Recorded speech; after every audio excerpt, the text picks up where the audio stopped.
Board Member Weinberg?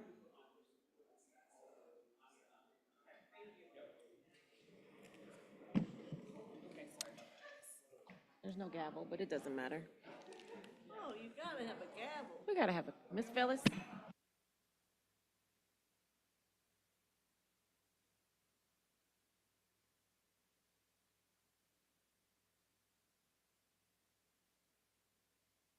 And with arthritis, it's just impossible. I got kids. Seeing a quorum of voting members, I call the January 22nd Cincinnati School Board meeting to order. Treasurer Wagner, please call the attendance roll. Mr. Craig? Here. Mr. Crossett? Mr. Lindy? Ms. Mapp? Here. Mrs. Weinberg? Here. Vice President Bolton? Present? President Moffett? Here. Superintendent Murphy, please introduce our wonderful students from James N. Gamble Montessori Elementary School that will be virtually leading us in the Pledge of Allegiance this afternoon. Certainly, President Moffett. I will just add to that, they are led by Principal Melissa Ridley.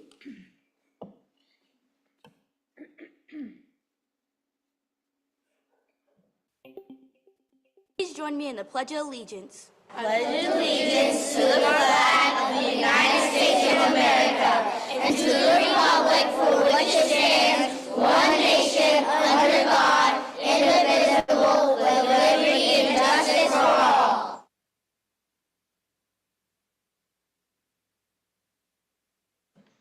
That is by far my favorite part of the meeting, for sure. So thank you. The chair will now entertain a motion to approve the January 22nd special public business meeting agenda. Treasurer.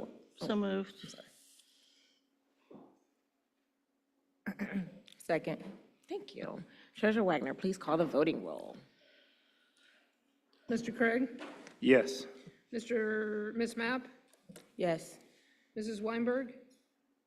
Yes. Vice President Bolton? Yes. President Moffett?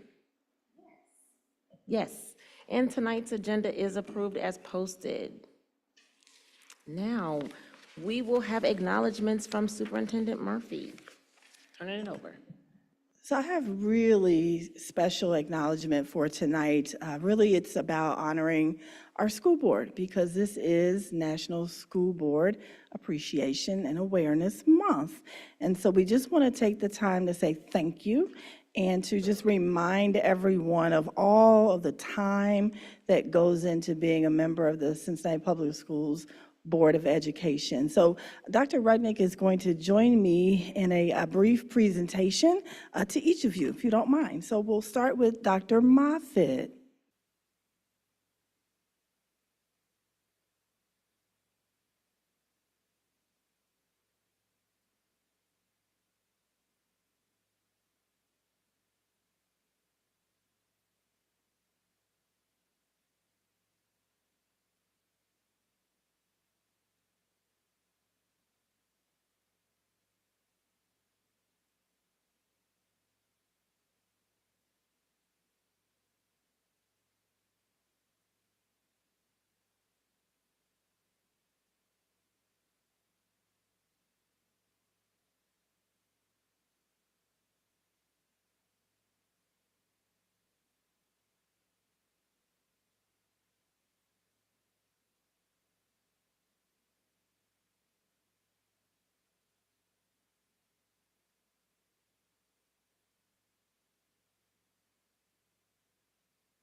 So this is awesome.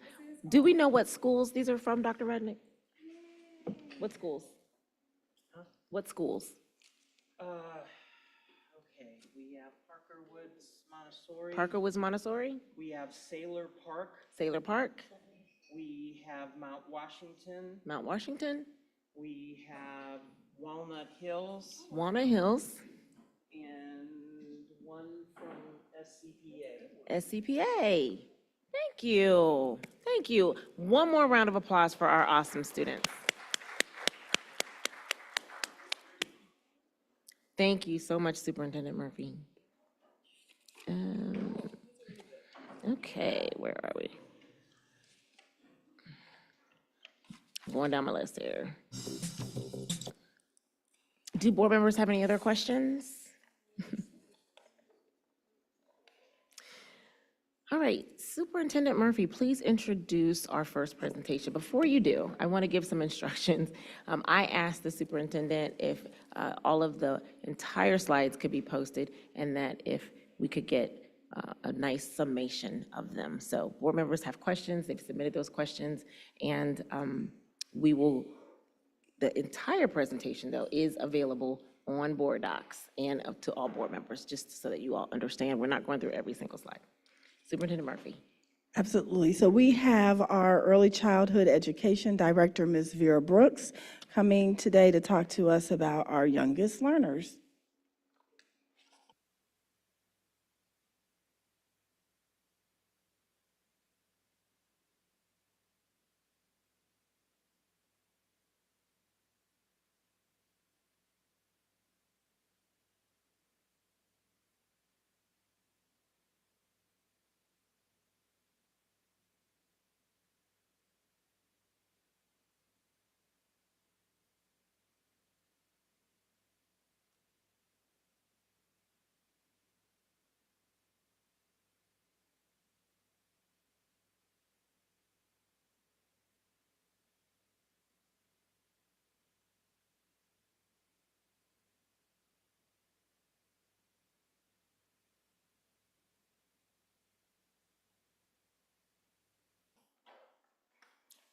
So, good afternoon, Superintendent Murphy, Treasurer Wagner, Board President Dr. Moffitt, Vice President Bolton, and all the board members. And it's my pleasure this afternoon to give you a quick update on our earliest, youngest learners. We are very proud that our youngest learners begin their journey in education, selecting a Cincinnati Public Schools gold-rated preschool. And I'm happy to announce that currently enrolled, we have 657 age 3 students who will be completing their returning child packets in February to return back to us in the next school year. Also, as you can see by our dots on the presentation, over the years, these are our 4-year-olds that we, our family service assistants, collaborate with the families to then help them transition to kindergarten. And through this, you can see in 2022, we had 959 4-year-olds transition. And this year, we are hoping to transition 1,268 4-year-olds into Cincinnati Public Schools kindergarten classrooms.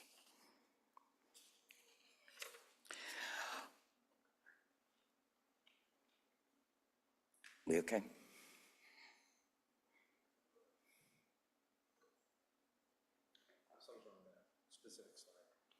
Okay, so I will jump ahead. So with this blank slide, and I will get you the chart at a later date, our family service assistants who work with our families in our schools, with our coordinators, and they work very, very closely with the teachers and administrators to help our families enroll into our programs throughout the city. We strongly believe as a department into going out into the public and allowing our families to know the multiple opportunities there are for families to enroll their children into our preschool programs. We ended 2023-24 school year with a total of 2,049 students enrolled in our program. We were able to provide learning opportunities to meet the family's request through magnet choices, including different language programs, Montessori, preschool disabilities, and traditional classrooms. We have a variety of funding sources. We have been able over the years to expand our funding sources with the number of seats. So currently we have 701 of our preschool seats are funded through Head Start. 600 of our seats are funded through the Early Childhood State Grant. And we are pleased this year that we were accepted into the state's pilot, that 120 of those 600 seats provided to our families are for full-day preschool in the pilot program. Also, through our expansion dollars, Title I, and tuition families, we're able to provide high-quality preschool education to neighborhood preschool satellite programs, magnet, and Montessori schools. We enroll throughout the year through our hubs and also through the lottery system, and we have open enrollment as per the board documentation. Currently, as of today, in our schools, we have 1,944 students being served by our high-quality staff in our programs. Thank you, back on track. This year, we've been able to implement some really exciting curriculum through Teaching Strategies, which is a state-approved curriculum by having common assessments through TS Gold and early learning assessment, along with having all of our classrooms have a baseline data this year. So our preschool disabilities, our typical classrooms, and our Montessori classrooms are all taking the same assessments through TS Gold and early learning. Preschool teachers and support staff do much more to teach early learning literacy and math skills. Our program is designed to service the whole child and to service the family with the whole child. On any given day, you might see a classroom visit by a mini horse, students practicing mindfulness and self-control through hand breathing. You might see a leading men fellow reading a book or doing a literacy lab lesson with a student. A family service assistant meeting with a family that may be going through difficult times or a crisis to help them find the resources they need. Or a parent visiting a classroom to show the students something important about their home culture. Students learning from each other through intentional cooperative learning play activities. And of course, students engaged with their teachers and other staff members in meaningful, intentional, whole group, small group, and individualized instructions in the classroom.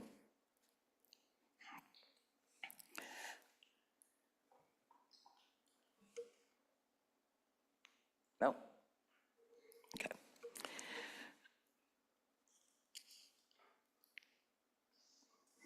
No, okay, skip on.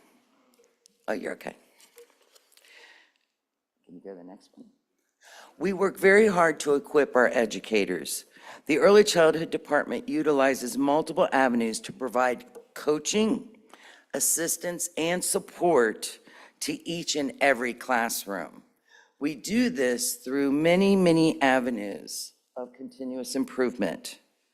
We have learned through the years where the focus has mainly been on local, state, and federal compliance, that to truly provide a sound program for each and every child, we have to have systems in place to support our educators in the building, whether it's the administrator, the teachers, the paraprofessionals, or the student service assistants.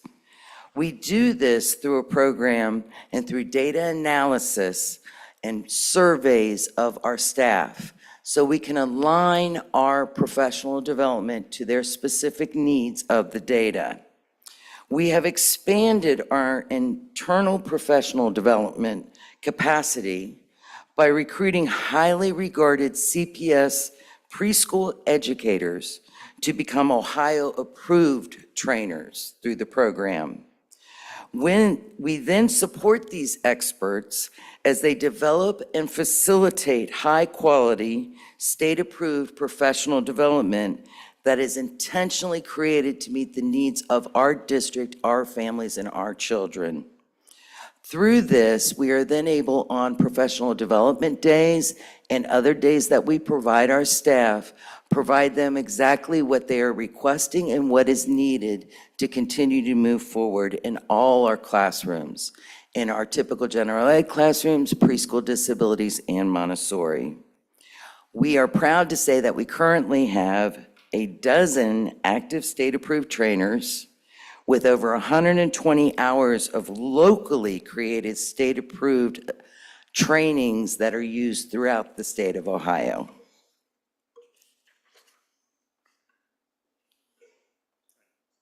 Okay. Connecting with our community is vital. We're very proud of our accomplishments in the city and strive to provide what's needed to individual school sites, along with the larger picture of the whole district in every learning community, because we understand that every one of our school sites has their own uniqueness and their own needs. We participate in multiple events throughout the city all year long. If you have anywhere you wish to invite us, we will show up. We come with materials, we come with recruitment materials, and we are there to service the families with any questions they may have if they wish to then join our wonderful family with Cincinnati Public Schools. We do this through great partnerships also. One is the Literacy Lab, Leading Men's Fellows. We currently have 22 fellows throughout our district. This outstanding program is in partnership with the Literacy Lab and provides a pipeline for these young men of color to hopefully go into the field of education. Also, we have Mission to Move, Project Connect, Help Me Grow, Cincinnati Fire Department. You can see our long list up top. We're happy to be joining the Cincinnati Children's Hospital with a new program called The Basics.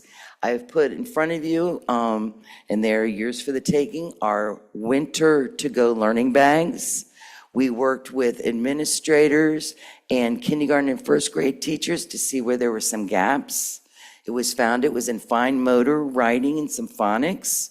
So we have some activities that we are sending home with all of our children this week for them to have that homeschool connection of practice, along with the partnership with the Basics with Children's Hospital that has provided information on things that families can do with their children from newborn all the way up to age 7. So we are trying to make that whole child connection, the whole family connection from birth and beyond. We're also pleased that we have expanded our Great Oaks partnership for wellness screenings, vision, blood pressure, and growth. All of our partnerships are aligned with our instructional standards and address the needs of the whole child and the whole family. And with that, I thank you all for all your support. Thank you for believing in our little people and supporting our staff to support our younger students. Thank you. Thank you, Ms. Brooks. Do board members have questions for the superintendent? Board Member Weinberg.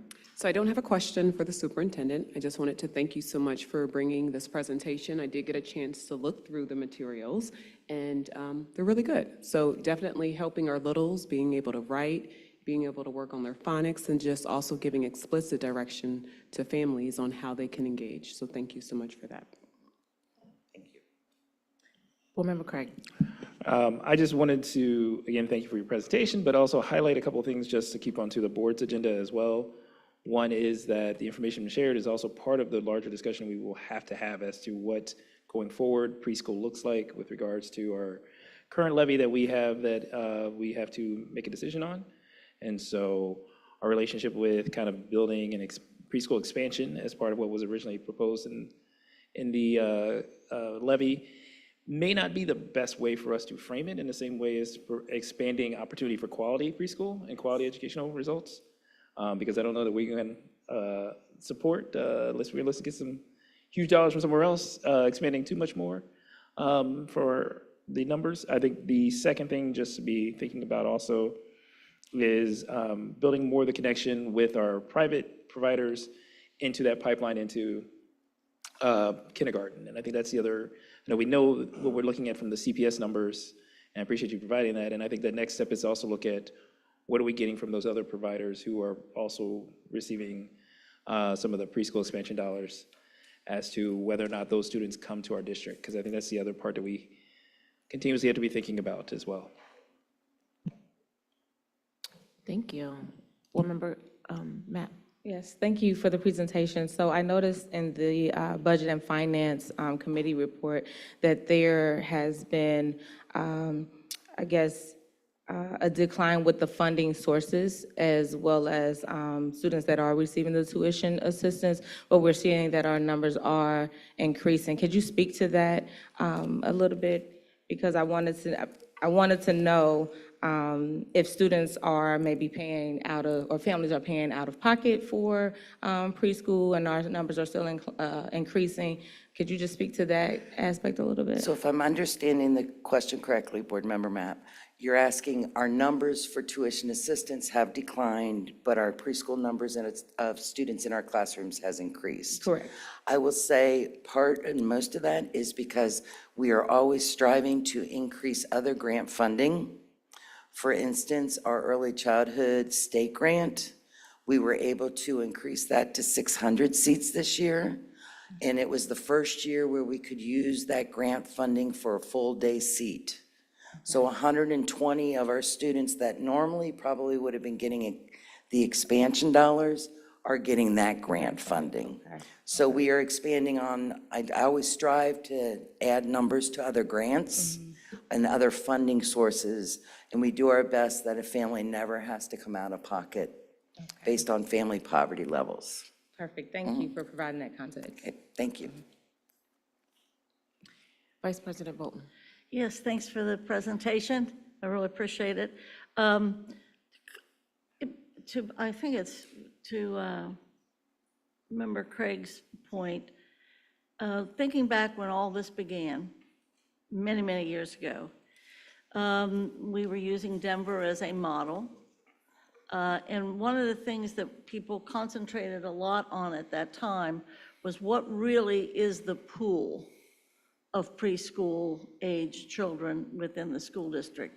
I remember we were able through census and what have you to get it pretty much for the city, but of course we're bigger than the city, and so that was always a problem. But I know we have our sites and we know the providers that are within the Preschool Promise network, but there are so many other early childhood providers, especially just mentioning churches and families that may not want to have their kid attend preschool. Do we have any, this is for you and for the superintendent, and is there a way that we have anybody really looking at the demographics that are there?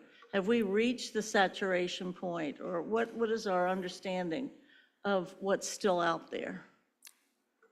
You and me? Okay. Very good question, Vice President Bolton. I don't know if we've reached saturation as much as our city has changed over these last couple of years. So our focus, as Board Member Craig was stating, of, we spent several years expanding. I think that we have a solid number of seats that are available, that we are right-sizing a little bit based on areas. But I think now our focus should shift on really maintaining with the new state laws for step up to quality and guidelines for actually early childhood, looking at how can we expand and really support our staff, our educators, to really provide, that is, instructional strategies for them to provide to the children and to provide to the families solid quality instruction, solid quality how to be developmentally appropriate in raising their child to become quality citizens, and expansion that way. So I think it's shifting. I know we work with Help Me Grow in Children's to kind of look at where the children are, but that's a challenge. I think it's a challenge on both our side and also on our partnerships sides to really figure out where the children are. But we can continue to expand and ask others, you know, what they're seeing in trends also. Thank you. We used to, Vice President Bolton, also be able to take a look at the available market share just broadly, not just for preschool. And then the other route that we could dig into, what is a current birth rate for our city and beyond, to then be able to measure whether we have saturated or can project more availability. I'll be very brief. Thank you for the presentation. This is always my favorite department, is the land of the littles, is what I call them. My question is around legislation, because the governor, I was there when he gave the speech around literacy being one of his initiatives in early childhood. So is there any additional funding? What can we do legislatively to help with bringing in either some additional money or awareness around what I'm hoping is his initiative down towards early childhood? Advocating that our youngest learners from birth to age 5 need supports, and that our public education systems need those same supports as private providers to provide our children and our families with quality. Any other questions, board members? All right, seeing none, I'm going to, thank you.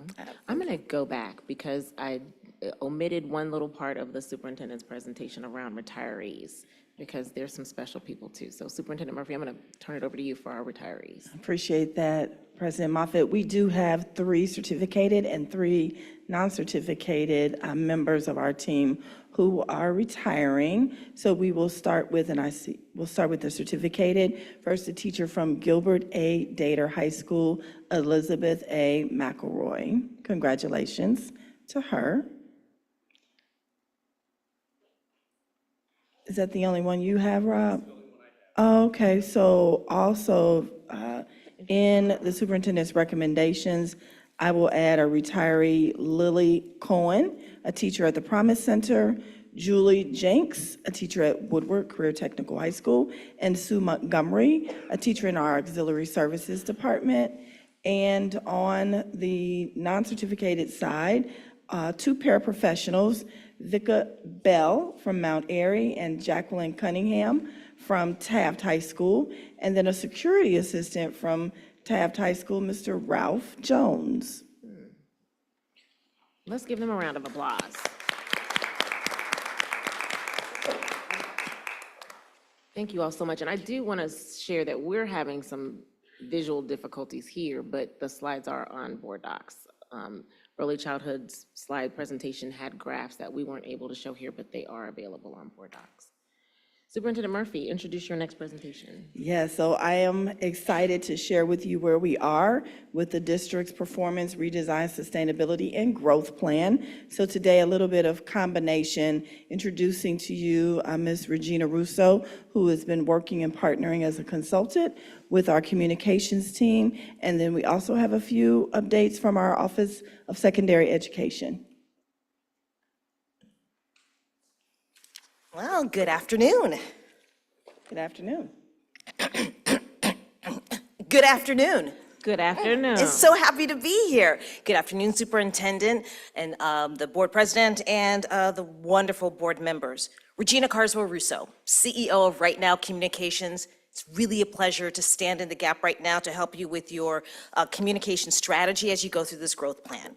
Right now, I'm going to present a slide that's going to give you just a little taste of what we're doing in the next couple of months.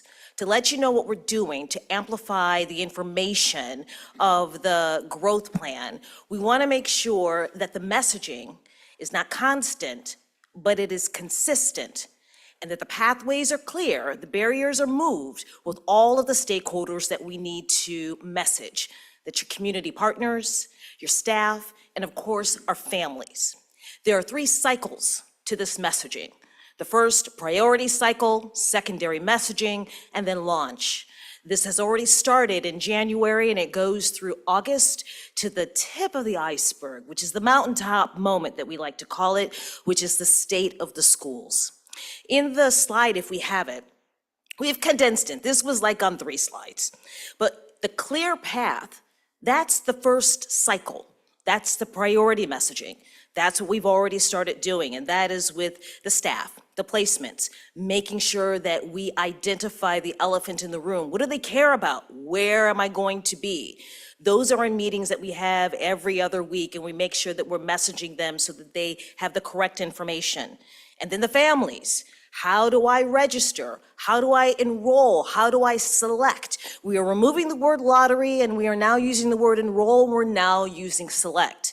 A little bit of a teaser for you. We have now created a special page on the website. If you go online and you click on enroll, it will take you to a page where you can click on select and pathways, and you will find a frequently asked question document and a beautiful matrix that shows you every school and the pathway of that school. Such an easy access for our parents and our stakeholders. This information was informed by our incredible customer care team. We're working hand in hand with them, getting information, data-driven information on what our stakeholders need and want for the ease of care or operational efficiency so that they can enroll.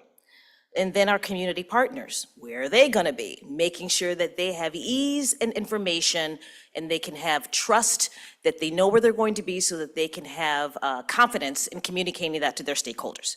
That's gonna go through the end of February. And then the secondary messaging, we call that widen the lens, that it's bi-monthly consistent updates. We're going to make sure that the families have the line of sight to where they need to be. Super easy. If you're in this grade, if you're at this school, this is your next road, a pathway to success. We want to make sure that they know that middle school matters and elevate that with some really interesting earned media. And then also interjecting some whole child support language and messaging and earned media. And also with the community partners, working with Sierra, any information, new information that may need. But with that one, we want to make sure that our community partners understand the why. The why of this whole growth plan and communicating that. That brings in buy-in from our stakeholders and our community partners. And then the third cycle, the launch.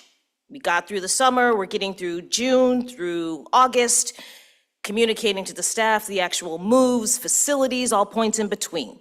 Our families, again, really hitting home, because we do know, we found out that there is a time that they enroll around this time, then they don't, and then in August, there's a really big push. What we're trying to do is minimize any pain that customer care is going to be dealing with, so we're getting ahead of that right now. So enrolling, we can talk about beyond the tassel impact through our graduation ceremonies, our graduation messaging, and that is where you're going to come in. We're going to be providing talking points and messaging points for our board, which is our frontline ambassadors, so that you can help us smooth that pathway out for our families. And then, of course, the community, talking to them about the summer school programs and the resources, the RAP, the whole child. All of these are already built-in areas that we know we're communicating with our stakeholders. We're just going to integrate the language for the growth plan for that. Understand, it is consistent messaging, not constant messaging. It is proactive messaging, which is going to be our friend right now, and anticipating what those pain points are with our stakeholders, and then meeting them where they are. Do you have any questions? I'm sitting here and all, I forgot I'm supposed to be calling on people. Board Member Weinberg. Thank you for bringing that energy. I think we needed that, and you had the president in awe. She's sitting here, and she's like, well, wait a minute, what's next? My quick question, comment would be, I'm excited to see this. I really want our families, our parents, our students, our staff to just know what's going on. Are we going to be doing any videos? I'm a video person. I want to yes. watch a video. I don't want to read. You know I'm I'm sorry. the video girl, right?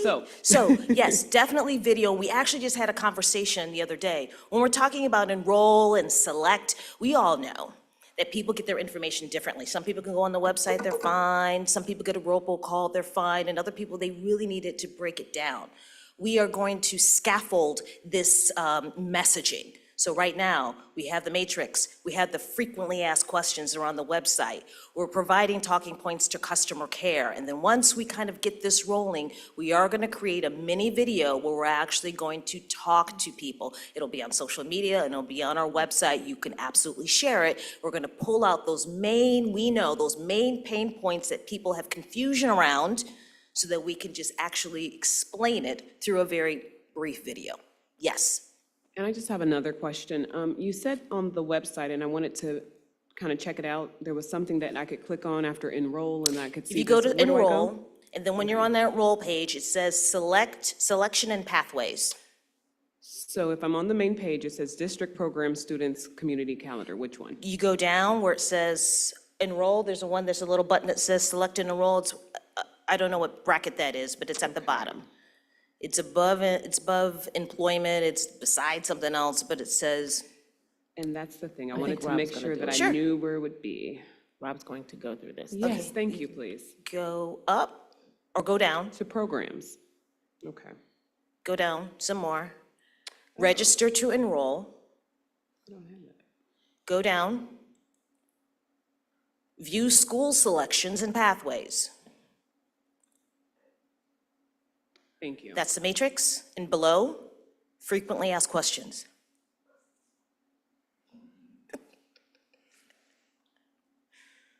Are you finished? Okay, thank you. Board Member Matt. Yes, thank you for the presentation. So thank you for sharing the resources that will be available online and the videos. I am curious to know with this same messaging, what opportunities will be available to interface directly with parents, with students, with teachers, more of an in-person setting? Because for me, I'm that type of person Yeah. where I need to interact directly with the people. You know, and that's really important. People get their information from people that they trust. It's not just the principals, it's not just the LSDMCs, it's the community partners as well. And so we're gonna go lane by lane by lane by lane, where do our stakeholders get their information? And we are custom making that kind of messaging plan with each one. It's not one size fits all. Where do they need to get there? And then that's also part of the plan. I don't know if you guys saw it. We are really sensitive to those hard to reach places. People who have different accessibilities, people who have a different language barrier. We are really, it's bespoke. We are really custom designing each one, removing that barrier, and some of them there will be either virtual or in person, but it's case by case. Okay, thank you. Can I add to that, just a reminder, Assistant Superintendent Chambers is creating the calendar for community visits as we speak, but already on your calendars more immediately, community-wise, we have the partnership rollout coming up next Wednesday, I believe. And then very soon after that, we have invited all of the community council presidents to meet with us for breakfast and to be able to roll out to them this plan. So that's where we're starting. In addition to that, for our internal stakeholders, Julia Indalacio has mapped out and has the dates, time, place to meet with each staff. So today it was Rockdale and South Avondale, and she has calendar dates for all of that. We'll put all of those dates on our engagement calendar to share with you broadly. Thank you. Board Member Craig. Thank you again for the presentation. I wanted to just highlight a couple of things that, and hopefully this, as we keep moving in this area of trying to get consistent information shared out, I think that was part of the confusion for some folks as well, as to know what their options were for their students. And I think that's still somewhat, for some parents, confusion. And I think the more we can get information out that clarifies that in a more distinct way, the better. I know whether we call it enrollment or we call it lottery process, with regards to the magnet schools, I think that was an area where information was on the website in two different formats, or two different informations were on the website. And so it's good to see a more consistent message being communicated out. I do want to maybe throw out the thought or throw out the suggestion with regards to, for some of these areas where their students are most affected by a change in, a quick change or a change in their school for only a year or two, I think we do need to do something slightly different for those than folks who would be progressing up to a different place than they normally would have progressed up to. And I say that because it's a lot of change for someone who, for instance, was at a 7th grade one school, is now at 8th grade at a different school, and now we get a 9th grade at another school. Or someone who was at a 5th grade somewhere who's now at 6th grade somewhere else, who potentially could progress somewhere else, or depending on where they live and that type of thing. It may be more to have some messaging that goes out to really specifically speak to the student and the parent, more so than just the fact that you're going to a different school or what school you go to, but that we actually understand this may be difficult. Oh, sure. And this may be a challenge, and that we're here to provide resources as necessary to make that challenge less problematic. I don't know that we've done that type of communication, and it's that way through some of the other changes we've made that has really affected a lot of folks and changed how people feel about whether or not they want their kid to continue at a particular school, or are they looking at other schools as options, or what that case may be. Because I still continue to think we need to talk a lot more about the student and less about the spot that the student fills. For some of these students who are most vulnerable, who are most affected by some of the changes that were made. I'm glad you said that, because that is built into cycle 3, the launch messaging. Once you can't, in my experience, that you can't get to that kind of emotional, intelligent conversation until you remove the barrier and you remove the issue that people care most about. And right now it is logistics. And once you smooth that out, then you've built confidence. You said you do what you're gonna do, you build trust, and now they believe you when you start having a conversation and you say you care because you have receipts on it. And so that is going to be built in cycle 3 of the messaging, and that will be informed case by case with each school from the principals who know their stakeholders very, very well. So we have the right language in which we talk about it with them.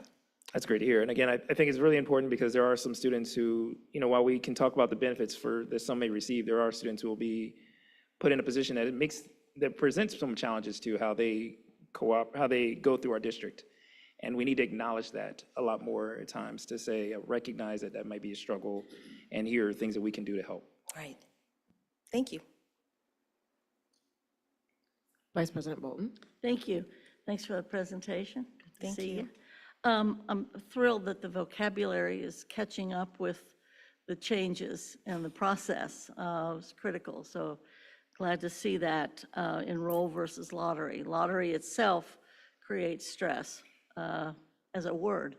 And hopefully some of the things that the superintendent's led on will make it possible that we don't even have to worry too much about whether or not someone gets in, because there should be enough seats. And that's been a big problem, so great. And love that we know our problem always is telling our story. But I think you've hit on something here, which is, I think for the public, it's navigating the system that is daunting. And in any way that we can make that clear, for example, on the website, navigating the system, I think will bring us, frankly, more families and more students. One thing I would just like to see, and this is at least in my dealings in the public almost one-on-one, is understanding this growth plan and sustainability plan as being one of the largest, biggest things that's happened to the district probably since the facilities master plan. And if you kind of lead with that, people are embracing that there's some kind of big change, but you got to give them the tools so that they're not afraid of this giant big change. So Right. appreciate what you're doing. Thank you. Thank you. Board Member Mapp. Yes, so I would just like a point of clarity, Superintendent Murphy, and I think this also may be a part of the messaging. As it stands right now with our corridor model, will it just be the elementary and middle schools to junior high that will follow that corridor model, but then the high schools are still high schools of choice. Because when I think about the bundles, my understanding was that the junior high will matriculate into those high schools that's within that respective quarter. So if you could just explain that a little bit more. I've been thinking of it like a family, a new family. So in each of the three corridors, East, Central, and West, there are opportunities from the youngest learners that Director Brooks talked about, preschool, all the way through 12th grade. That would make a nice, smooth transition. However, and we understand that there may still be the need to do some cross-corridor modeling. We're creating the central corridor because of the type of programming that's being offered so that anyone can still go to those schools. So for example, when we get finished with Woodward Career Technical High School as our career center, any student from across the district in high school would be able to go there as one example. Okay. So I think just for messaging purposes, that may be something that could be helpful just to help lessen that confusion. Yes.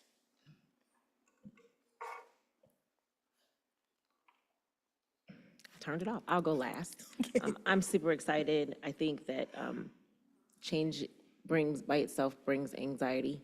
I know it does in me.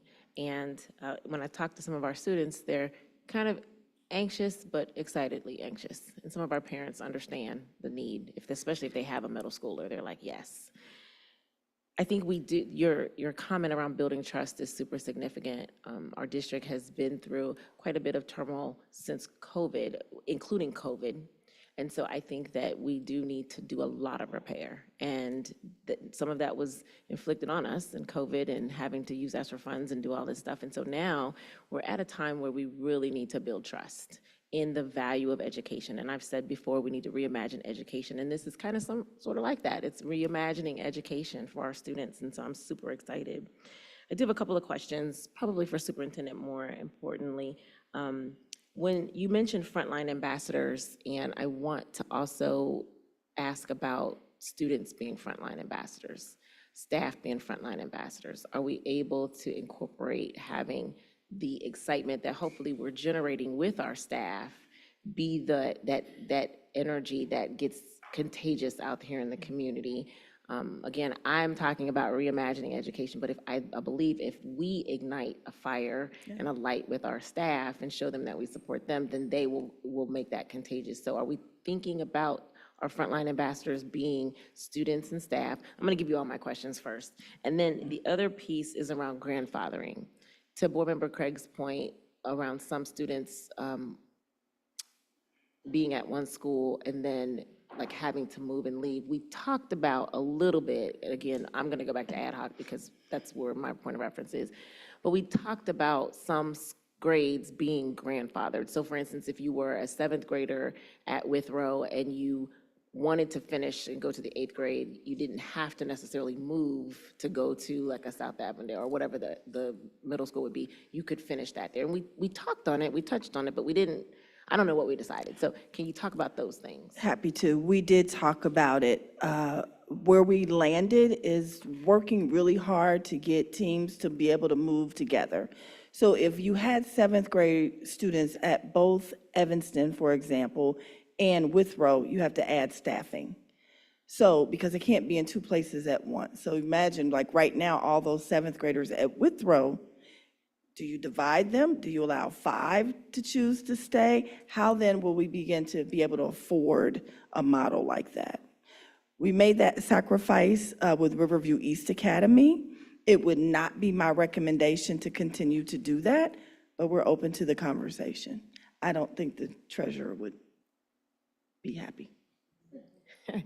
Well, I'm always about looking at the data. So if we're talking about 5 students, of course not. But if we were talking about like 50 students that wanted to or expressed interest in or had the ability to, that's a different conversation. So I don't even know what the numbers Yes, look ma'am. like. And then if you think about 50, and I know we're just throwing out numbers, the 5 was, but think about 50 and you think at the high school level or the junior high level, the content teachers, so at least 4, your specials teachers, your school psychologists, your school social work. So you're building a whole, what will that cost? Which was a part of why one reason why we even dug into creating this plan. Okay. So, I got you. And then frontline ambassadors, Yes. students being some of the, So you may remember last month, we pulled students from across the district from all of our high schools, and they said that they wanted to stay together, they wanted to come back together. So we're meeting again with them this month, I believe it's next Thursday, at Aiken High School. So we're gonna go school to school, so they can see how each other, how their days go, and we're very excited, and so we can introduce to them this idea of taking the role of an ambassador.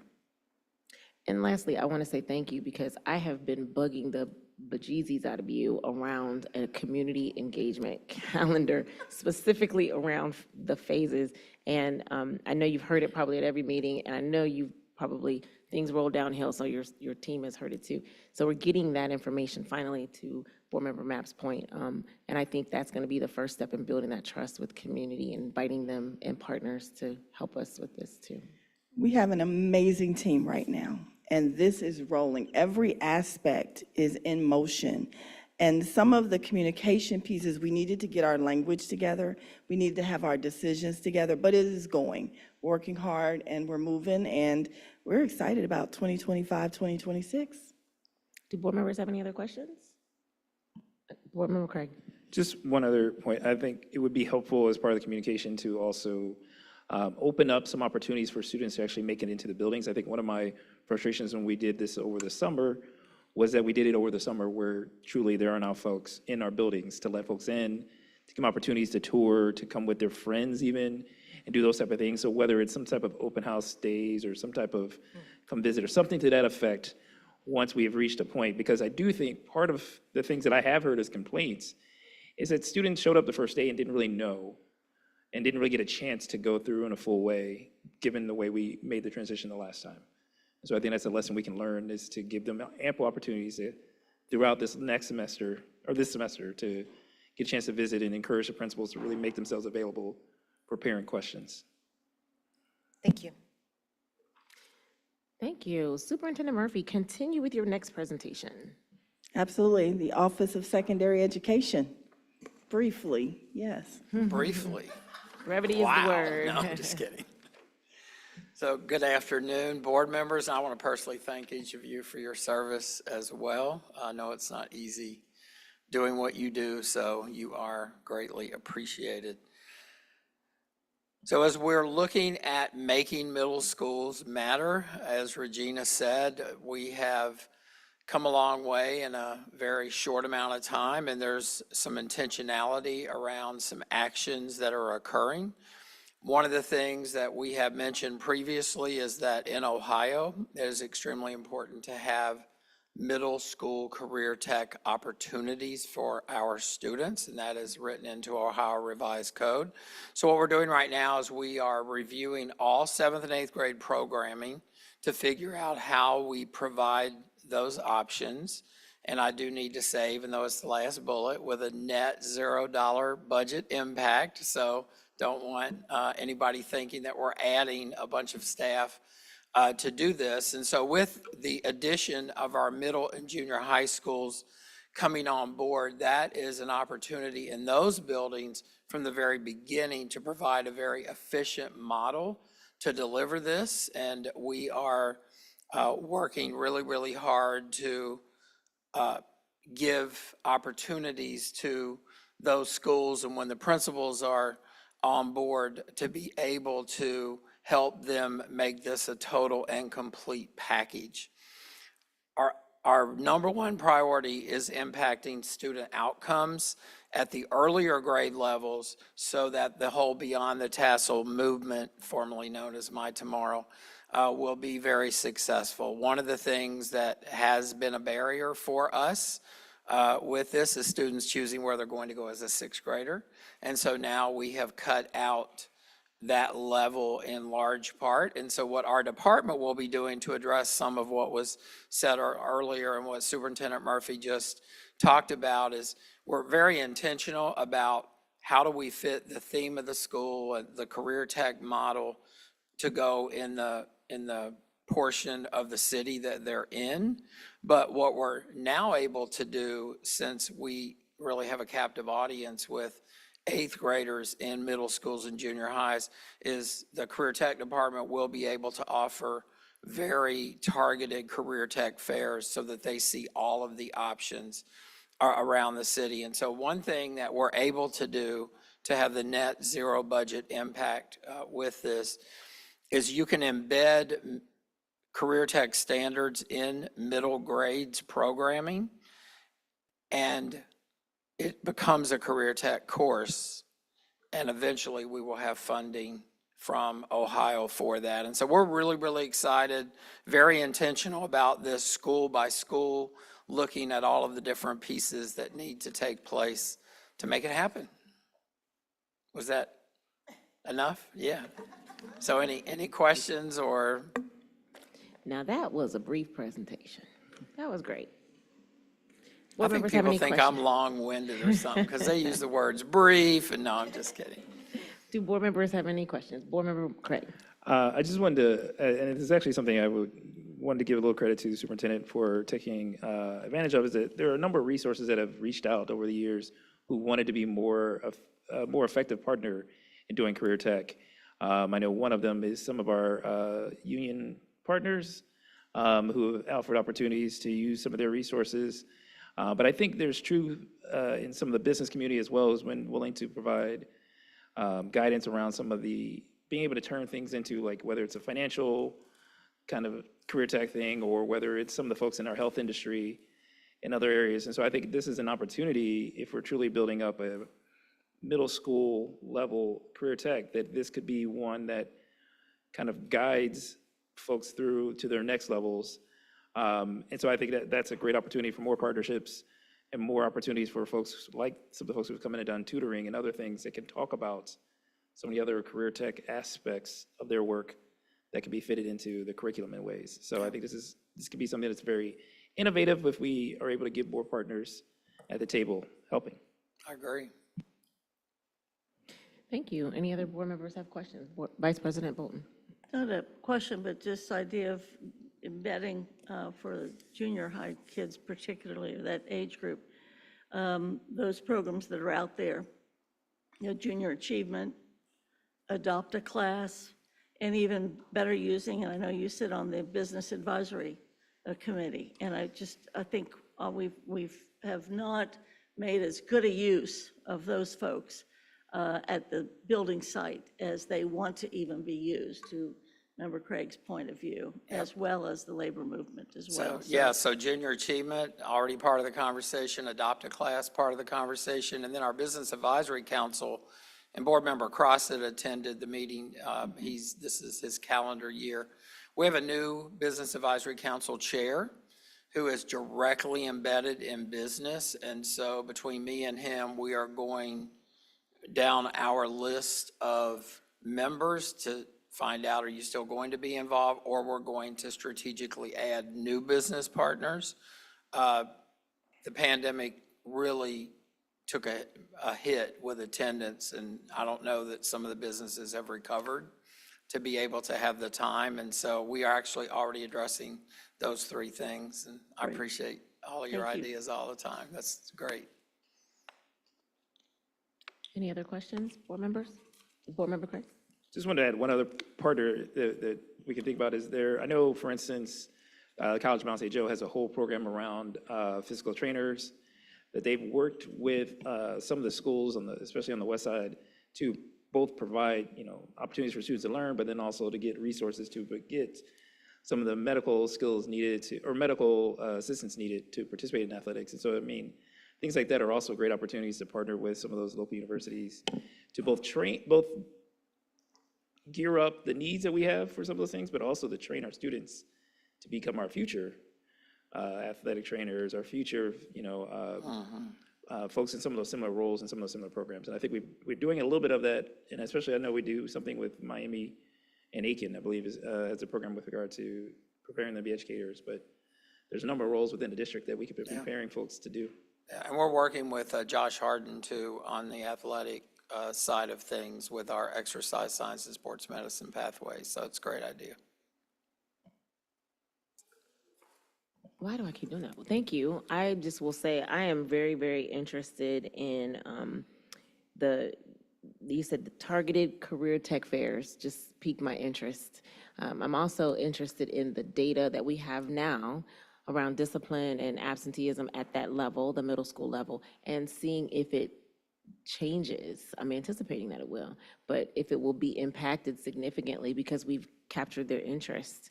We're now appealing to some things that maybe they directly are interested in. And so I'm super excited. I'm going to be very interested in learning about discipline at that middle school grade level, and then absenteeism at that grade level too. So And those are I'm just excited too. I love couple clues. middle school concept. I'm excited, but thank you so much. Thank you, Superintendent. Just a Thank couple you. clues that those questions are coming later from me Yeah. around that. So thank you. Thank you. Awesome. You'll see good news from our first junior high under Dr. Battle. Very nice discipline data coming. All right, and then to close out, Office of Secondary Education Assistant Superintendent Randolph is going to talk to you about our redesign for the Gilligan Academy. Good evening. Thank you for the opportunity to speak this evening. I just told Regina she should have been the closer because she's like energetic. So I'm always partnered up with like energetic people, but maybe that's a clue to myself. But as we're looking at our redesign and sustainability and growth plan, one of the things that we looked at was the John J. Gilligan Digital Academy. So in November, we completed our redesign or our audit. And there was a team, it was Dan, I think this was, through the growth plan, we talked about that. So Dan and Lauren Roberts and myself, we did an audit around enrollment, absenteeism, state compliance, and staffing. And one of the areas that we knew was that school was one of the most expensive schools for the number of students that they had. So one of the areas that we started looking around is how to redesign the instructional program. So as we recommended in December, the superintendent recommended the redesign. We are looking at next steps around realigning staffing around our current digital program and utilizing our district curriculum, and then redesigning the expectations of what we expect from students that are taking part in our e-learning opportunity. Also looking at staffing and how we can realign what that looks like to ensure that students are having face-to-face time with teachers as needed. We are also looking to incorporate our current satellite programs as we are looking to add a virtual campus on West High to support Dater and West High around their MLL students and other non-traditional students. You can go to the next slide. Okay, well, I have my slide, but so I will be super fast now because you won't be able to see that. But so part of the work around the satellite location that we will have is to support our multi-language learners and other non-traditional students. I've been working with Adam Cooper, and I'll continue to work with DSS and the principals and the school teams to ensure that we have a plan that works. So one thing we've talked about is how to utilize credit flex, individual graduation planning, and redeveloping how we utilize Edgenuity to support graduation for these students. We also talked at great length around how to incorporate career and work-based learning opportunities. We've talked with Shauna McDowell about their opportunities for crossing guard, how to connect students to construction pathways when we know that some of the students are dropping out because they have to go to work. We've also talked about evening courses and ensuring that we have that flexible scheduling option. So just wanted to give a quick update around that on that piece. I do have another quick update that doesn't have a slide, but it'll be fast, I promise. I wanted to update that we were able to submit from the Office of Secondary Education, get the Coast Guard application in yesterday, which would be a Coast Guard JROTC at Sailor Park. I'm so excited for that. So that application is submitted yesterday. So fingers crossed. So those are the two big updates that I have. Any questions? Do board members have any questions? Vice President Bolton. For the Coast Guard piece, it would be good to reach out, if the board could, and the superintendent could reach out to Congressman Landsman. Okay. That's, Sailor Park is still in his district, and that's where the Coast Guard, as you mentioned, junior ROTC could be located, as well as we actually have a Coast Guard unit here within Greater Cincinnati. So I would suggest that. Could you explain, I'm not clear what the virtual at West High is? Yeah.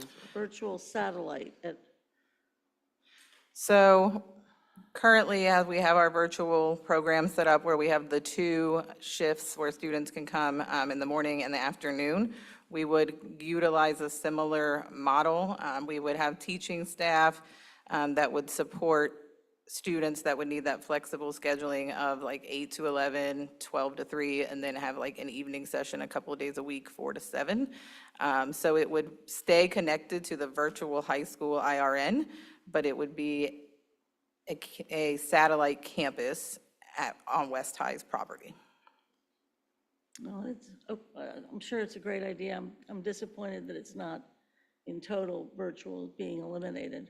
It's costly and is not been able to get the job done. So, but I'm interested to hear how you all want to change it or evolve it, I guess, or expand it, apparently. Thanks. Any other questions, board members?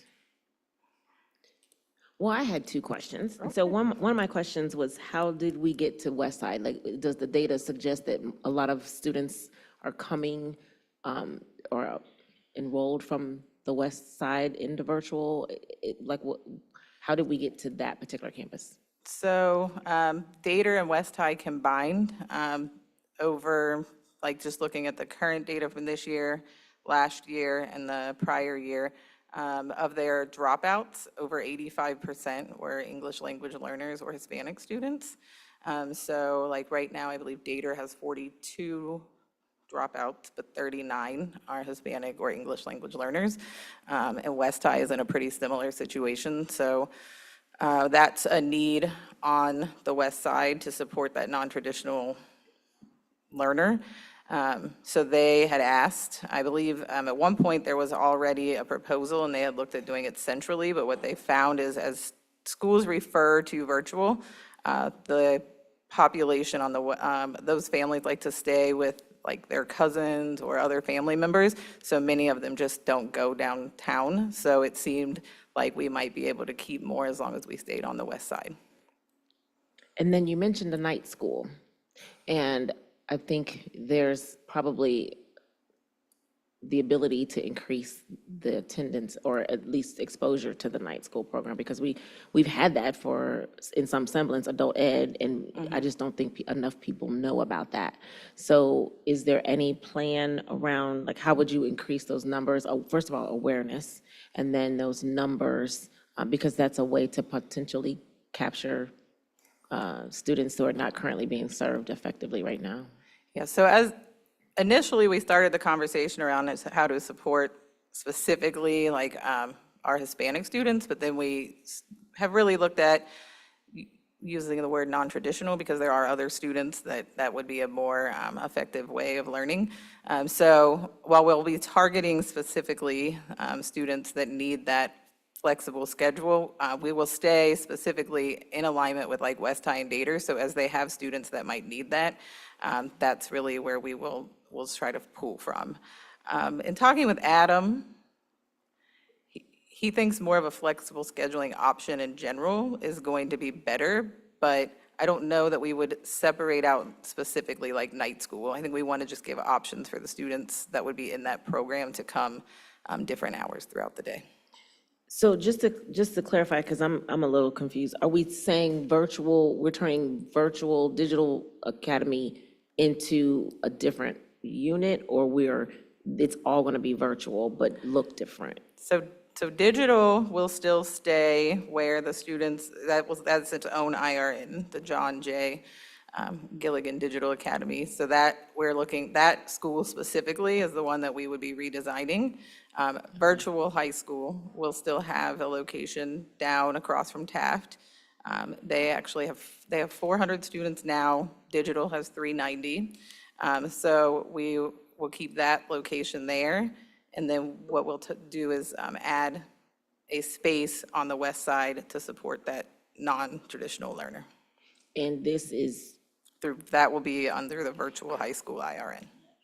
Okay, so we're anticipating a cost savings by doing this? Adding a unit? So we aren't really adding no, a unit, we're or- just reallocating a staff member to go onto that side of town. Gotcha. Okay, thank you. Any board members have any other questions? Thank you. Superintendent Murphy, did you want to add anything else? No, I think they covered everything. Okay, well, please continue with your final presentation. Thank you. Apologize. It's okay. So we have Assistant Superintendent Chambers coming with two areas of goals and guardrails to share our current data, our current update. Assistant Superintendent Randolph, I'm following people that are like super excited and energetic, so I'm gonna try to turn it up for our last presentation here, because we have data that's all in the green. So if I got data in the green, you got a happy man here. But to start, we're looking at goal 4, and just to remind people watching, it's the percent of Black, Hispanic, and multiracial students graduating with College Credit Plus credit or workforce credential will increase from 47.6% in June 23 to 68% by June of 27. Next slide, please. We have met the target of 37.2. We met that in the fall of 23-24, and I'm happy to say that we have increased that number to 38.51 in the fall of 24-25, which is an increase of 1.31%. So not only have we met that target last fall, we have continued to build upon that. Next slide, please. Goal 4B, where we're looking at the percent of 10th grade female students meeting the success criteria on the OST in reading will increase from 49.5% in May of 23 to 55% in May of 25. Again, we have exceeded that target in 24-25 with a score of 56.65% of our female students successfully meeting that criteria. And this is an increase of 6.55% over the fall of 23-24. Next slide, please. Goal 4C, we're looking at the percent of eligible students enrolled in CCP courses will increase from 19% in May of 23 to 30% in May of 25. And we're on track for our eligible students enrolled in CCP courses. Currently, we're at 29.1%. This is a 10% increase over the fall of 23-24. And we had an increase in every one of our subgroups with the exception of our special ed students. And we are working on making sure that those students are represented in the CCP courses as well. Next slide, please. Goal 4D is the percent of eligible students enrolled in a CCT course will increase from 45.5% in May of 23 to 54% in May of 25. And with this, with goal 4D, we had 45% of our eligible students enrolled in CTE course in fall 24-25. It looks like it's a 7% decrease or 0.7% decrease. However, this is only counting the students that are enrolled for first semester. We still have second semester, and that data will be counted as that data is counted in the 23-24. So we will be closer to that target of 54%.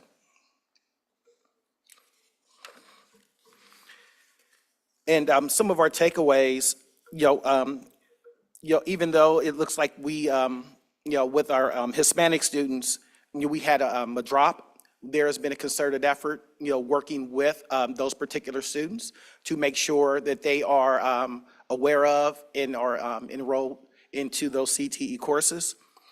And we are showing a growth in CCP as our fall participation has already exceeded last year's entire year of participation. We've done that in the first semester. And then there were no new pathways permitted for this year. So that explains some of the lull in the data. because we didn't have, any opportunity to, start any additional new pathways. So our next steps, as we look to analyze the winter data, to see if there's, work we can do with the DSS to focus on the support for our Hispanic students. Because, like I said, that was the only subgroup that did decrease. So we are working with DSS to determine the causality of that, and, what we can do to make sure that those students are, properly, given information about CCP. And we will continue the intentional outreach, for CCP. Each high school is, they're required to do a College Credit Plus, parent informational night to make sure that the parents are aware of the College Credit Plus options for their children. And, most of our schools are doing a really good job of not only having those in-person parent nights, but making sure that information is available to the parents on the website to not only publicize, but, just, create awareness around the benefits of CCP, when students are getting those, college credits while they're in high school. It's just to make sure that all of our parents are given full information and they're aware of the programming. We are, as Mike said earlier, we're adding the CTE programming in our junior high and middle schools. And that will, ensure that we create those pathways from the junior high and middle schools to the high schools. Guardrail 5 says the superintendent will not ignore district-wide chronic absenteeism at school sites, paying special attention to family involvement.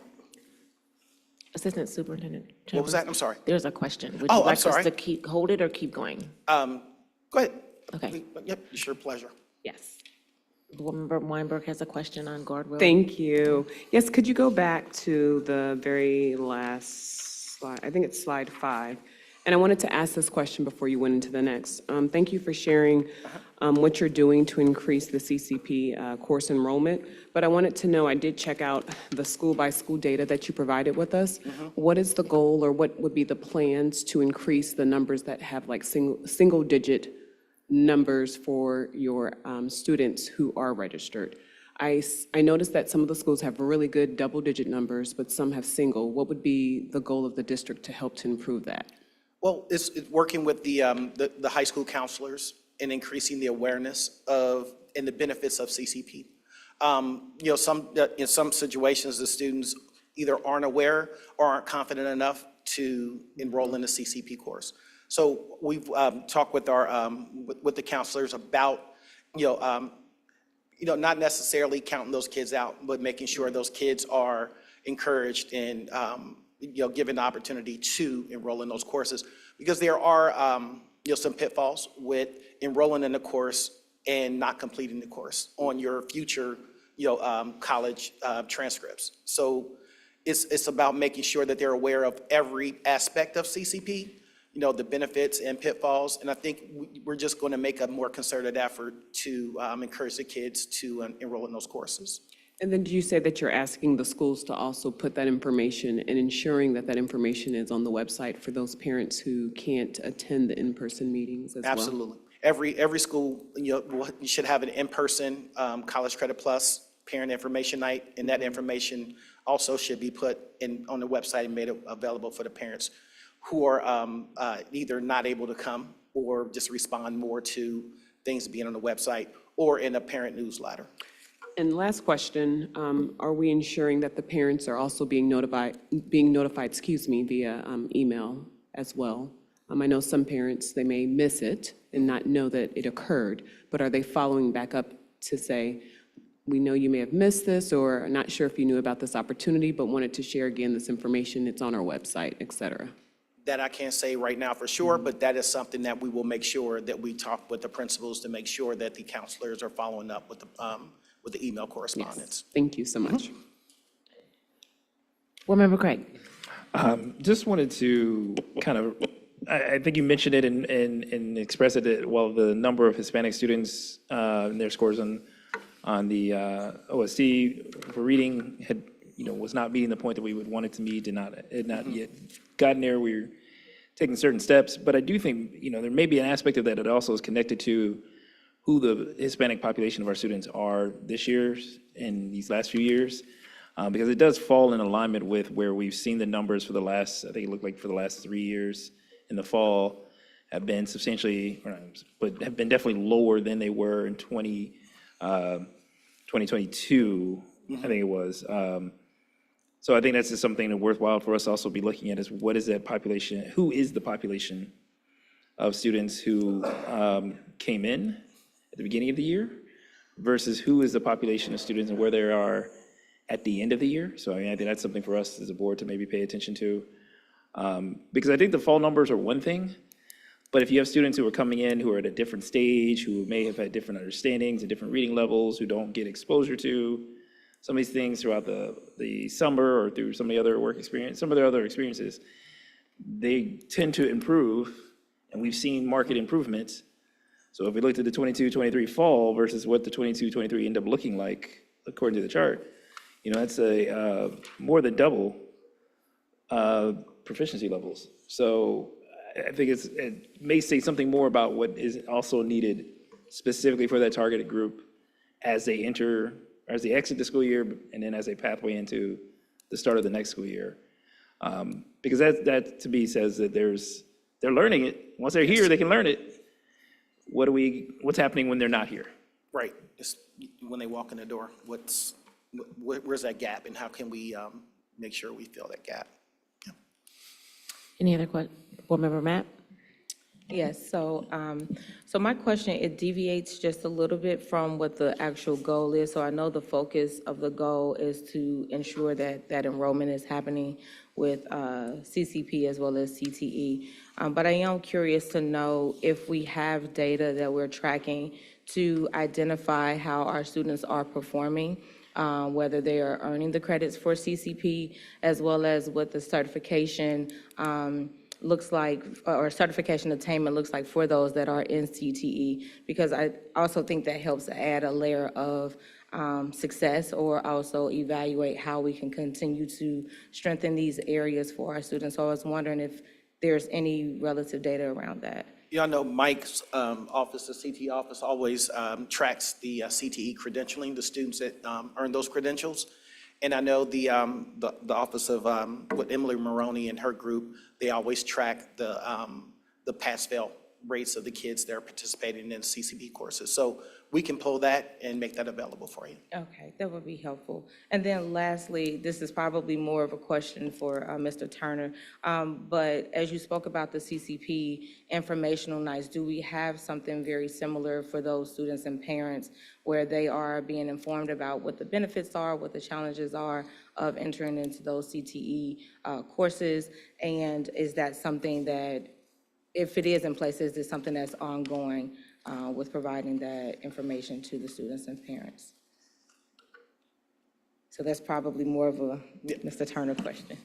Did you see, I'm sorry, Board Member Matt, did you see College Credit Plus or Career Tech? So for CTE, so I know that CTE. for CCP, there's those informational nights, and that is something that is, that happens really nationwide, really. But what information are we providing to students and parents in terms of that CTE focus, and if it's something that's ongoing? Absolutely, yes. We do have a few different options. One, we have the career cafes that we do where we bring the students here to the Ed Center or even in different locations focusing on particular career tech fields to give them information. So, and then there's a parent component housed at every school that we can share. We used to do these nights where all the sixth graders would come and they could see what the different options are for kids, focusing in, honing in on the specific programming that's offered to each school. I also wanted to mention your question around, do we track the credentials that the kids are earning? Yes, we have to. And remember, next year on the report card, that Prepared for Success will be reported out for high schools. Okay. Yes. Okay, so if possible, I think that would be great data that we can possibly review, just so that we can see where we are as a district? So Assistant Superintendent Randolph has a simulator that we can share with the entire board, give you an idea. Okay, thank you. And we can always add that as an assignment on Monday if you want to, if remind me. I don't know if we have assignments today. You want to continue? Does anyone else have any other questions? Board Member Bolton, Vice President Bolton, I'm sorry. This goes back as well, and again, talking in terms of the satellite piece, as everyone's planning in this next year and this next 2 years especially, servicing our English language folks, having lived through a previous federal crackdown on immigrants and refugees, and knowing how that impacted our schools so significantly, and our families, both their employment and their residence, and also where they were attending, I would be very, very leery of too much that is gathering or segregating or kind of creating a place where people that might have other interests than their best interest, our students' best interests, would be. So I mean that we have to be planning in a different world environment than we were planning last year Yes, ma'am. for our young people. Any other questions? Continue. Okay, thank you.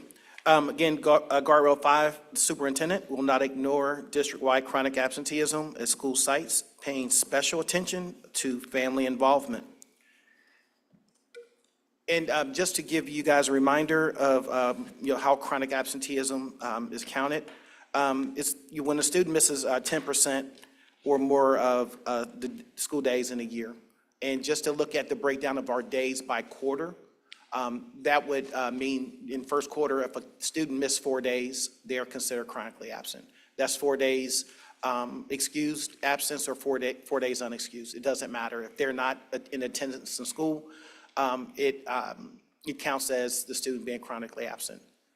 And if and the chronic absenteeism is counted on a continuum. So if a student is considered chronically absent in first quarter, it carries over to second quarter and third quarter and fourth quarter. It doesn't erase and start all over the next quarter. So if we've done work and we've gotten students' attendance where they're attending school like they should be on a daily basis, it still is counted, that kid is still counted as chronically absent.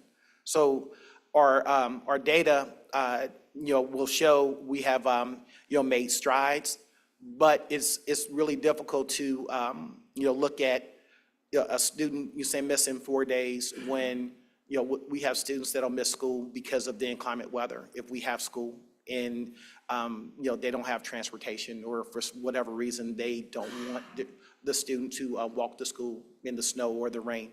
So those things are, taken in consideration when we look at the working with the students who are chronically absent.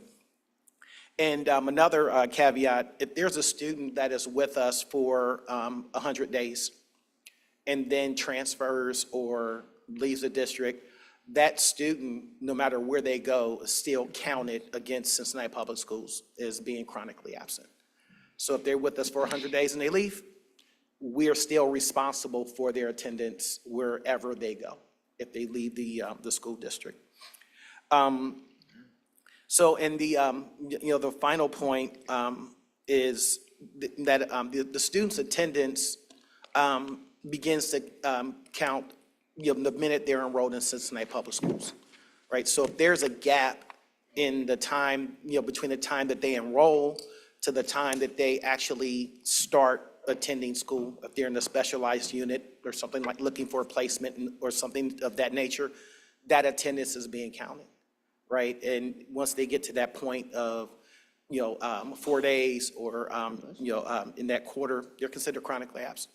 And so these are things that, our Positive School Culture Department, they're working on to try to, ensure that, and with, DSS to make sure that we're getting the placements for students and making sure that once they're enrolled, their first day starts, right after the enrollment. So there's no gap in the time that they enroll from the time that they actually start attending school. Okay, guardrail 5A. The percent of K-12 students with chronic absenteeism will decrease from 45.9% in May of '23 to 36% in May of '25.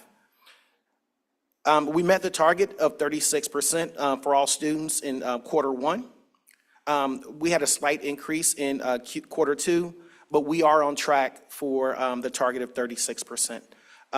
It is, as we continue to work through the data with Children's Hospital, we're confident that we'll meet that target of 36%.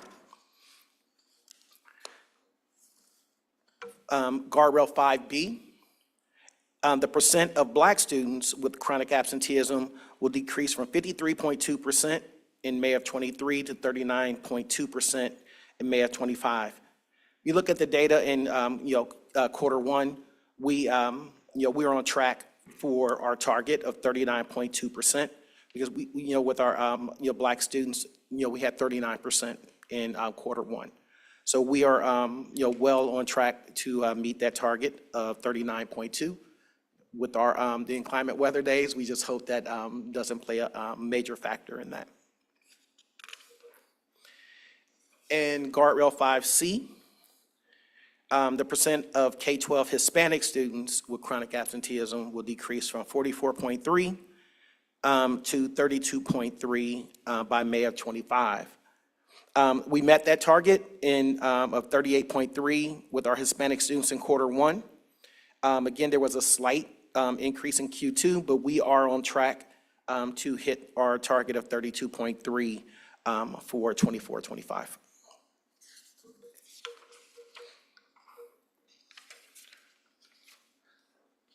In looking at some of our key takeaways, instead of going over that because you guys have done that, I'll just share with you some of the interventions that we're using to work with our students and families with their chronic absenteeism.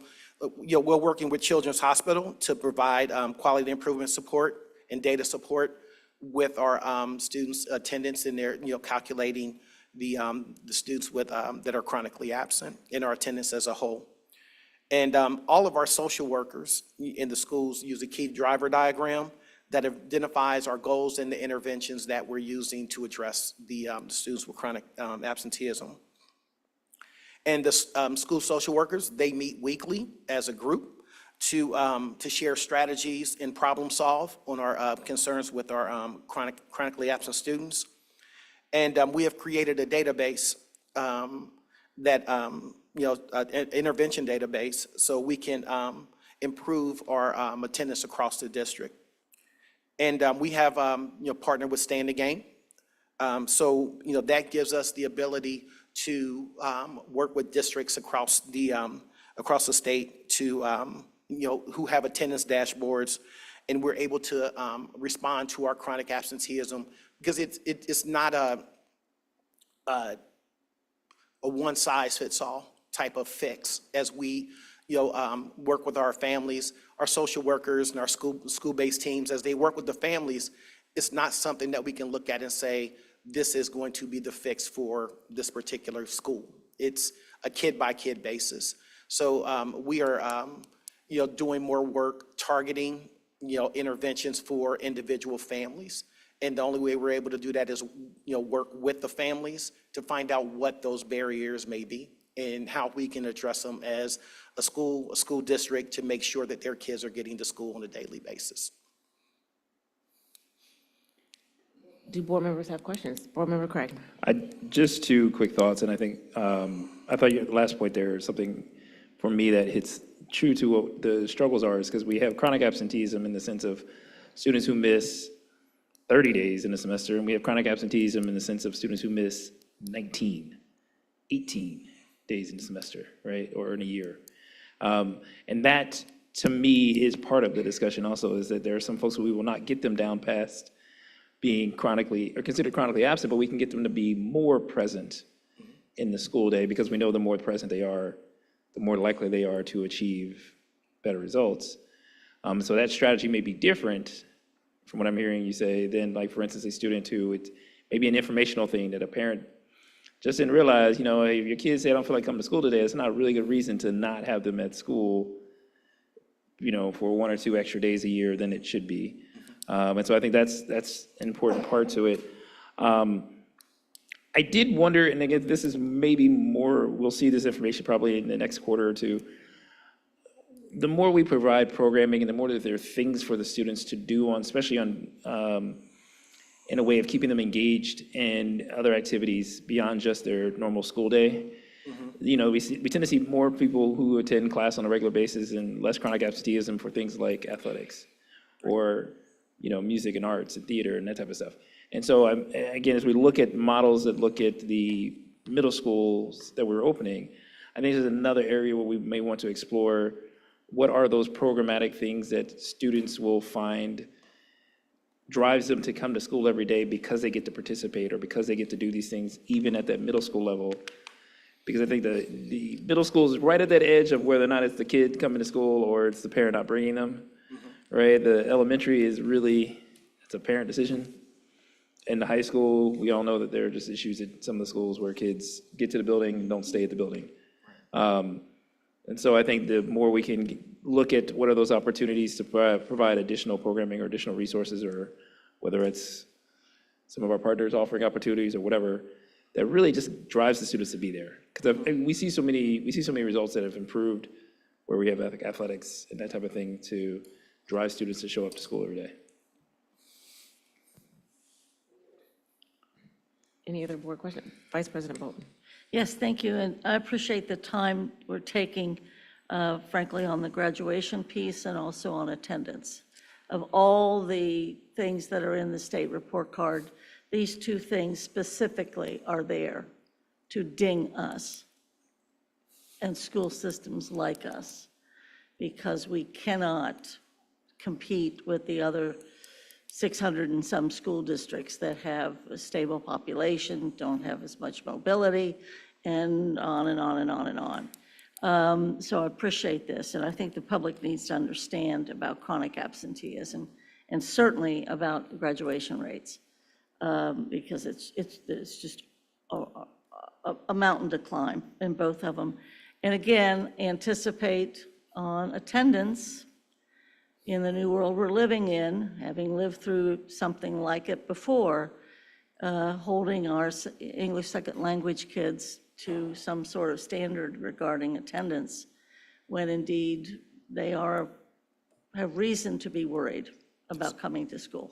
Absolutely. Especially, we've had, obviously, the mayor talk about enforcing the laws, which he must.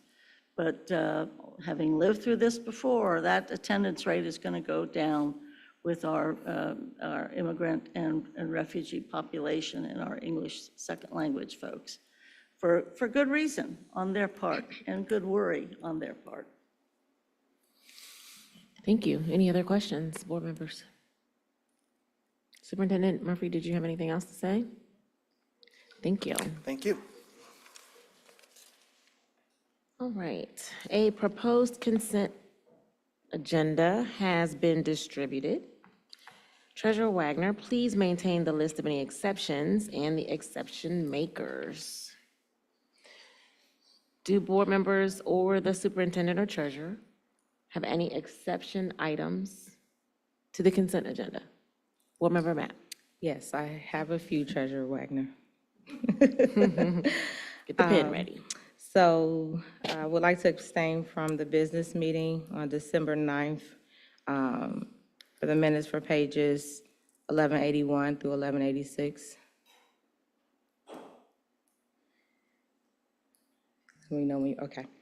And then I would like to abstain from the superintendent's recommendation on page 9, under appointments for custodian classified, line item 2.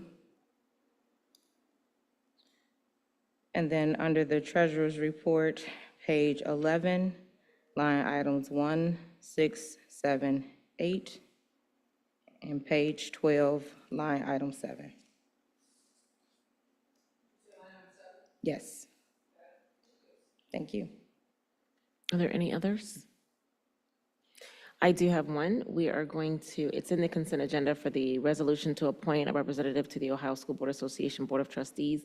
We're going to change the name. It's currently listed as Board Member Crossett, and we're going to put Dr. Moffitt.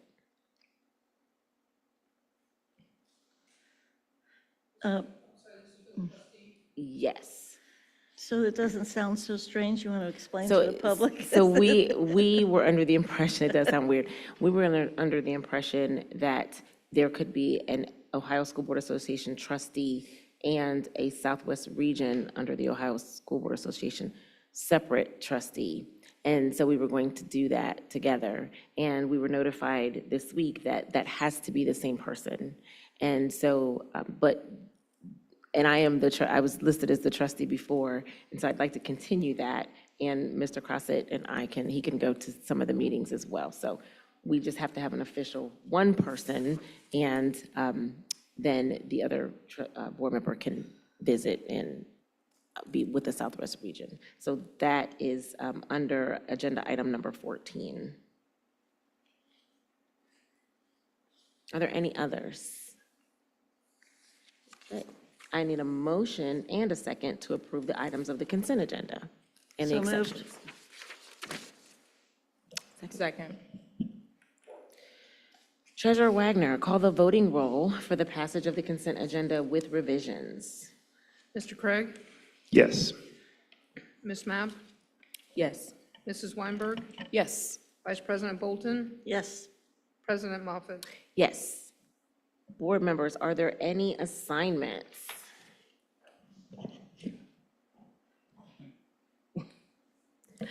Board Member Mapp? Yes, so just wanted to assign to the administration the data around the CCP credits as well as the CTE credentialing certifications. Any others? Vice President Bolton? Yes, a review and researching the demographics as it pertains to those children of age for preschool within the district. Board Member Craig? So one to the superintendent and the team to get a updated capacities for each of the schools with regard to our students based on the programming that will be in each of the buildings. So just a better understanding what the capacity of the building is. So as we look at those numbers. And then the second is really, I guess, is more to to my committee, probably, actually, just sending it to their committee, but to have a larger discussion with regards to the next directions for preschool, given the numbers and given the information that was shared with us today about our own preschool, in large part because we did not have, or we still need to have the conversations we said we would have with Preschool Promise, meeting with their board to discuss kind of the next stages. So I think assigning to maybe our committee is the first standing point, but to be truthful, I guess at some point to the board itself to have the meeting with Preschool Promise to discuss the next steps for our levy discussions. Any others? All right. We are going to adjourn from this meeting, and board members will be going into executive session. The chair will entertain a motion for adjournment. Is there a second? Oh, is there a motion, I'm sorry, to adjourn So into moved. executive session? So moved. A second? Second. And we will not be returning into public session. Do we need to vote, Jen?